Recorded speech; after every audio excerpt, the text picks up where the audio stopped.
రక్షించడానికి వచ్చిన వాడు ఎవరి కొరకు? నీ కొరకు చావడానికి వచ్చాడు. నీ కొరకు ఎవడం చస్తాడేమో అడుగు. నువ్వు చావాలను కోరుకునే వాళ్ళే బోళ్ళంత మంది. నీ కోసం వచ్చేవాడెవరు?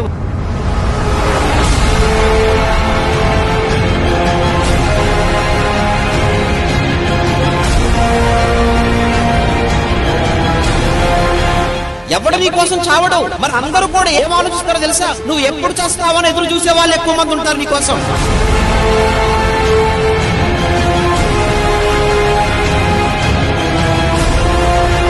అలాంటిది ప్రపంచం కొరకు, ప్రపంచ ప్రజల విమోచన కొరకు, ప్రపంచ ప్రజలను కాపాడట కొరకు, వారిని పాపము నుంచి విడిపించట కొరకు చావడానికి వచ్చినటువంటి ఏకైక వ్యక్తిగా ప్రపంచ చరిత్రలో అది ఒక్క యేసుక్రీస్తుల వారే.